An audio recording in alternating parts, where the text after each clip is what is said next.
Show. You've seen her in The Unit, Grey's Anatomy, Lean on Me, I'll Fly Away, and The Negotiator. Actress, playwright, director, and activist. A warm CLTV welcome to Regina Taylor. Regina, thanks for being on the show tonight. Thank you very much. You know, Regina, the depth of your work is unmatched. Sincerity surrounds your performances. Where does all of that originate? Because I've seen some acting and then I've seen true actors. You are one of them. Where does that originate? Well, thank you so much. I think with everything I do, I want to bring my full self to it, to bring my heart, my passion to it. And certainly coming from Dallas, Texas, I think a lot of the strength, the questioning that I have comes from my background, comes from family. You know, let's go right into that background. Let's go back to Oklahoma. Now, I hope this isn't too painful for you. You had an experience, I guess, between the ages of 10 and 12, moving to a new school system. Could you share that with us? When I did move to Muskogee, Oklahoma, we were integrating the school system at that time, and I had some difficult times making that adjustment. Yes, I think everybody did. Yes. Yes. Most know you as an actress, but Drowning Crow and Crowns are works of genius by you. Be honest. The choice of the silver screen, the television, or the stage. Where would you rather be and why?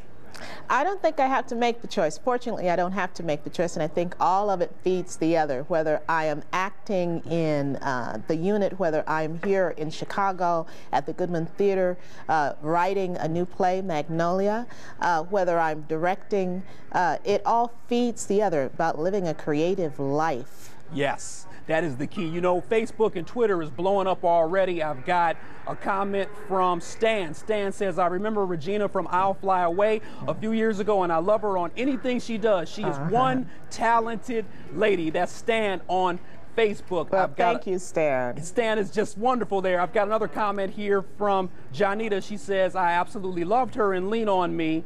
I don't, she says she loves the scenes where you say, I don't want her to see me like this. Janita says that she was so powerful in that. So people are feeling you already here. Oh, well, thank you. Let's talk about much appreciated. Let's talk about giving back to the community, Regina. You know, Soldiers Angels, explain the cause and why. Why give to this organization? Soldiers Angels is an organization that contacts you with units overseas, soldiers who would like to hear from you in terms of letters and packages. I think it's really great to support our troops. Definitely, definitely. Earlier in our show today, we were speaking, of course, about the recession and the blues of foreclosures. Okay, talk to me now. Let's open up. John Earl Jelks, Annette O'Toole face off as Lily and Thomas in your play coming up, Magnolia, directed by Anna Shapiro. Could you give us a glimpse of the play's concept? It's set in 1963, and the times, they are changing. You have a new president in the White House who is our first Roman Catholic president. No one ever thought we'd have that at the time. Right. We have John Glenn orbiting the Earth the year before. In 1962, he comes back to this Earth that has changed. Everything is shifting, the territory is shifting, and what he finds are the sit-ins and the protests that are proclaiming the changes of the day. It's set in Atlanta, Georgia, which is the birthplace of Martin Luther King, and it is this place that this very revolutionary mind is born from. He marches on Washington. He gives this dream about the future of this country. 40 years later, Chicago, Illinois, we got Obama. And that's very exciting to be doing this play right now, 1963. This place is in foreclosure. Foreclosure. This institution, this home that's always been there, is now threatened with extinction. And people are dealing with the changes of the times. What happens when you think that something that will always be there will no longer be there? Certain institutions that have always been are falling, changing, rearranging. How do you look at that? That's a good point. And even when we're in denial, these things still occur. And as you mentioned, the more things change, the more they stay the same. Hold tight, Regina, and still to come, how many ladies get to co-star with Denzel Washington? Hey, Courage Under Fire, 630-575-TALK is the number. Regina, Let's talk about the economy right now. Yes. And I know you're not, an economist. However, the economy is going to have an effect on the arts. Do you look at this negatively in terms of the arts won't have as much money, or positively it's just time to get more creative? I think I look at it both ways. I think everyone's going through tough times, and certainly the arts in terms of funding will be hard hit. I do think that people, especially in Chicago, Illinois, have a passion for their theater, that they will support the theater. And at times like this, people do want to go to theater, go to film, go to certain venues. Yeah. I agree. In fact, we're coming off of one of the largest blockbuster weekends in the last 6 months. And so it just shows you that even though people may have less money, they're still going to spend money to see a play or to see a film. That's right. Regina, let me get to some phone calls. Let me go to Vernon first. Vernon, thanks for calling GML. What's your comment? Doing, Gerard? Pretty good. How are you? I'm okay. And how you doing, Miss Taylor? Hi, how are you? I'm calling because of you.